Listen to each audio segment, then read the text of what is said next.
This is my review on let's change 5 for Transformers Revenge of the Fallen. So before Optimus Prime and the Autobots are on a mission with the army to destroy as Decepticon, his last words are before Optimus Prime executed that the Fallen will return. So Optimus Prime needs help from Sam Witwicky, but he tells Optimus Prime no because he wants to ditch responsibility. Therefore, when Sam Witwicky does win it, therefore Optimus Prime ends up so Sam Witwicky and his girlfriend. Sam Witwicky is in college, and he is, cheating on his girlfriend, and Bumpy tries to stop him, but he just, tells Bumpy to stop it. Until when he does show her over, he's instantly kind of scared to have sex with a hotter girl than Megan Fox.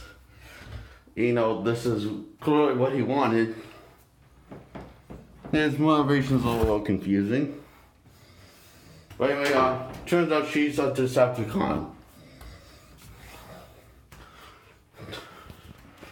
And now trying to kill Sam.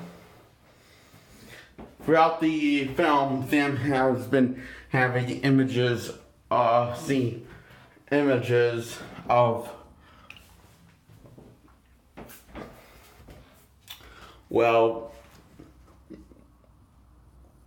alien writing, which tells about a prophecy.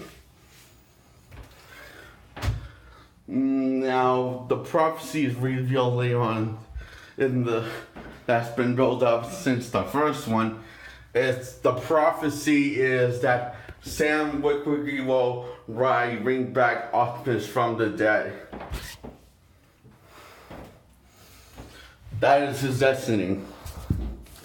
And when he gets an Autobot heaven, he says, stab Optimus in the chest and ignite his spark.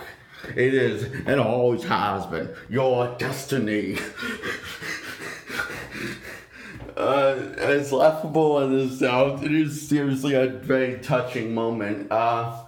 Seeing his father actually show concern, not wanting him to save Optimus Prime because he is his son and doesn't want him to hurt, ends up dying and ends up coming back from the dead, and the whole dust bag gets everywhere. And when Witwicky realizes his destiny, it turns back into a solid spear. And Optimus Prime gets Sam Witwicky stabs Optimus Prime right in the chest, and he is back and kicking ass. And now how to get back from here to there, from here. Well, it's all one some series. After a little before, I'm skipping a part of the story. So Sam Witwicky, she is obviously died once again from a Decepticon, and Megan Fox kidnaps one of the Decepticons and tortures it. And she says, I'm your worst nightmare. And then when he finds out that this Decepticon finds out you don't have to actually work for the Decepticons if you don't want to, he humps her leg and she just smiles because he's being thankful. She says that.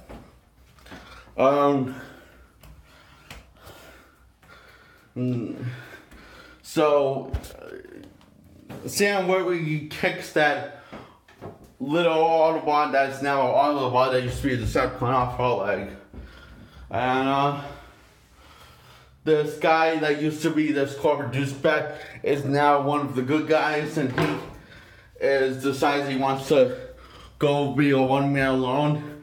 journey, one-way ticket. And this guy decides he comes with her and says, "Okay, you're right. That was a test." And he says, and he's there. And he says, "1 minute alone. You're not alone. I'm in the car with you." 1 minute. And so when he gets famous from taking all the cracks, and he gets a bigger paycheck. But in the third one, he decides to go back in the game and stop the alien invasion. Help stop the alien invasion with the Wiki and the Autobots, because he can't just risk.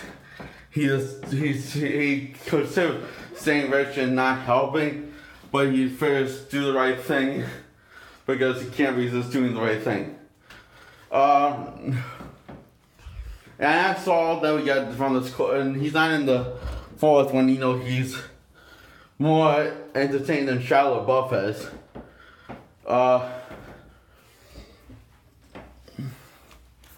So,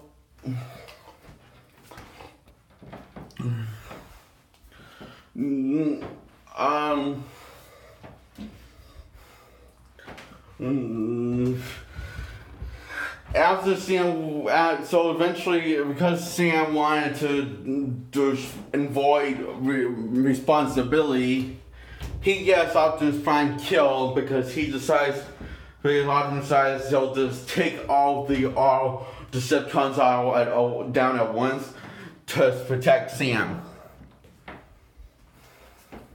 And his last few words are, "Tell Sam to run." And now Bumblebee and Megan Fox and ex-corporate douchebags all on the run against everyone. And the army's no longer working with the Autobots because this other corporate douchebag says so. But he ends up getting screwed and possibly murdered by his own stupidity. Because he opens up a parachute in a plane. And Josh Mo points out that was very stupid of you. You're not supposed to do that in a plane. When in the plane, you dumbass.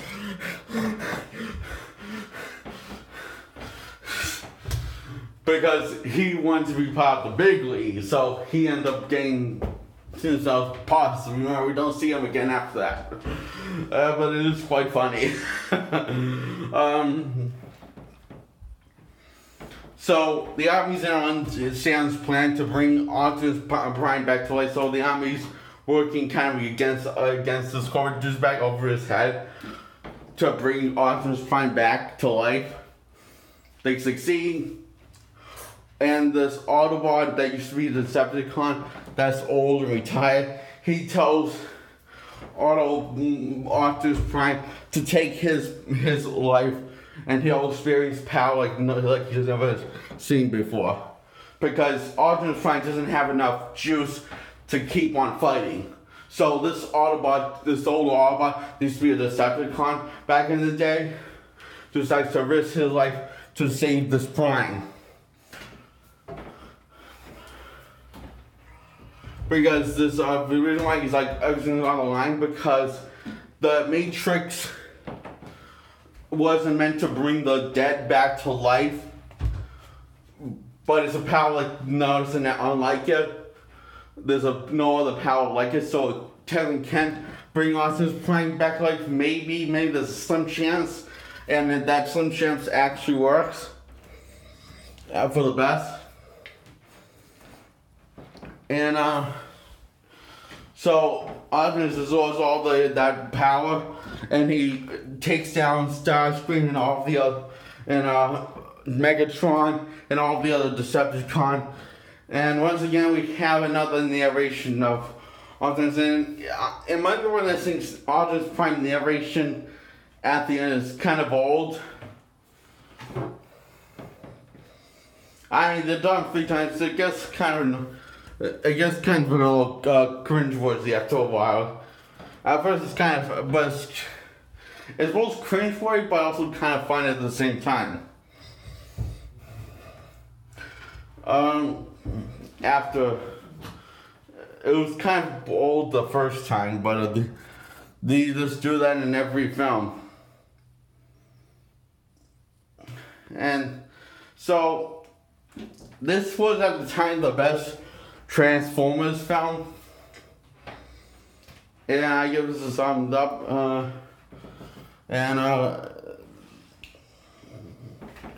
Good thing is there are better Transformers films than Revenge of the Fallen that tell a better story. We'll get to those. They're the ones with Mark Wahlberg.